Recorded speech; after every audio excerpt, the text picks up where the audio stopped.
हमें किसी भी क्लास में कई तरह के सब्जेक्ट्स पढ़ने पड़ते हैं, जिसमें से कुछ सब्जेक्ट में तो हम अच्छा परफॉर्म करते हैं और कुछ हमारे लिए एक बुरे सपने की तरह होते हैं। हम चाहे कितनी भी मेहनत उस सब्जेक्ट में करें, फिर भी उसमें हमें कॉन्फिडेंस नहीं आ पाता। तो आज हम इस वीडियो में बात करेंगे कि आप किस तरह अपने वीक सब्जेक्ट में गुड मार्क्स स्कोर कर सकते हैं। आपसे रिक्वेस्ट है कि इस वीडियो को एंड तक ज़रूर देखिएगा। तो चलिए शुरू करते हैं। सब्जेक्ट को जानिए, ये सबसे महत्वपूर्ण है। आपको एग्जैक्टली पता होना चाहिए कि आप कौन से सब्जेक्ट को बिना बोर हुए पूरे दिन पढ़ सकते हैं और किस सब्जेक्ट की बुक खोलते ही नींद आती है। और ये इसलिए ज़रूरी है क्योंकि दवाई उस बीमारी की होती है जिसका पता होता है। जिस बीमारी का कोई पता ही नहीं, उसकी कोई दवाई भी नहीं होती। तो किस सब्जेक्ट में आप वीक हैं, ये जानने के लिए पढ़ाई को वक्त दें। हर सब्जेक्ट को मोहब्बत के साथ पढ़ें और इस प्रोसेस में करीब 1 महीना देने के बाद खुद को एनालाइज करें, यानी कि किस सब्जेक्ट को पढ़ लेंगे और किस सब्जेक्ट को पढ़ना पड़ेगा पता करें। दूसरा ये भी जानिए कि टॉपर वो नहीं होता जो सिर्फ एक ही सब्जेक्ट को पढ़ता है, बल्कि टॉपर वो होता है जो हर सब्जेक्ट को बड़े ही इत्मीनान से पढ़ता है। तो जब आपको पता चल जाएगा कि किस सब्जेक्ट को आपको 2 घंटे से ज़्यादा पढ़ना है, तो आप उन स्टूडेंट्स की भीड़ से अलग आ जाएंगे जिन्हें ये ही पता नहीं होता कि आखिर किस सब्जेक्ट में मेहनत करनी पड़ेगी और किस में नहीं। 20 क्वेश्चन से पढ़ें। बाजार से एक 20 क्वेश्चंस खरीद लें। इसमें वही क्वेश्चंस होते हैं जो एग्ज़ाम में बार बार रिपीट होते हैं, यानी कि एग्ज़ाम के वक्त टीचर्स जिन क्वेश्चंस को मोस्ट इम्पोर्टेंट बताते हैं, सिर्फ वही क्वेश्चंस इसमें दिए होते हैं। अब ये इसलिए ज़रूरी है कि जिस सब्जेक्ट कि आपको पता है कि चाहे कुछ भी हो जाए आप उस सब्जेक्ट में करियर नहीं बनाने वाले, तो उसकी मोटी मोटी किताबें पढ़ने से क्या फ़ायदा।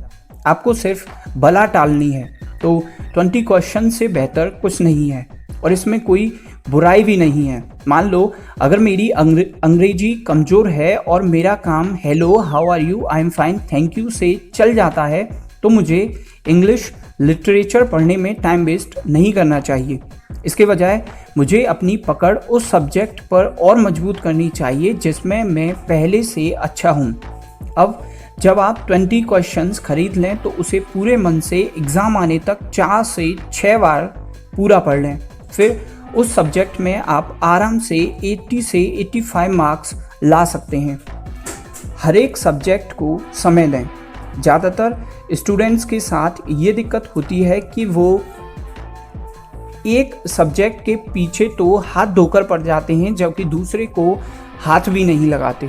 अब क्योंकि हर सब्जेक्ट सेम मार्क्स का होता है, तो हर सब्जेक्ट को बराबर रेस्पेक्ट देनी चाहिए।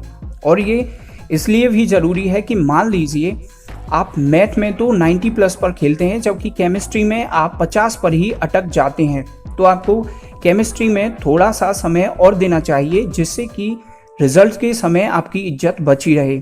अब जिस भी सब्जेक्ट को आप वीक समझते हैं, उसके लिए दिन में एक टाइम सेलेक्ट करें और उस टाइम सिर्फ उसी सब्जेक्ट को पढ़ें। यानी कि आपके माइंड को ये पता चलना चाहिए कि आप इस समय ये पढ़ते हैं, जिससे कि वो खुद को उसी तरह प्रिपेयर कर सके।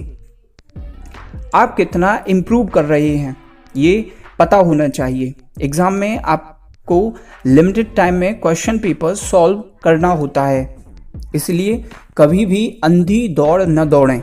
आपको ये बहुत अच्छे से पता होना चाहिए कि आप किस टॉपिक को बहुत अच्छे से जानते हैं, किस टॉपिक को कम जानते हैं, किस में ज़्यादा मिस्टेक्स हो रही हैं और किस को अभी तक हाथ लगाकर भी नहीं देखा।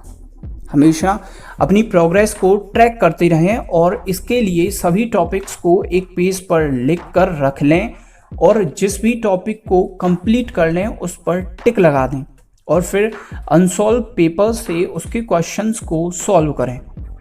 अपने ऊपर भरोसा रखें। याद रखें, एग्ज़ाम में रिजल्ट आता है।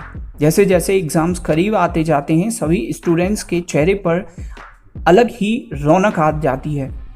आप जिस भी सब्जेक्ट को वीक समझते हैं उसकी अलग से टेंशन होती है, जिसके कारण आप हार्डवर्क के साथ ईमानदार नहीं रह पाते। एग्ज़ाम के टाइम खुद को जितना हो सके पॉजिटिव रखें और मेहनत करते रहें।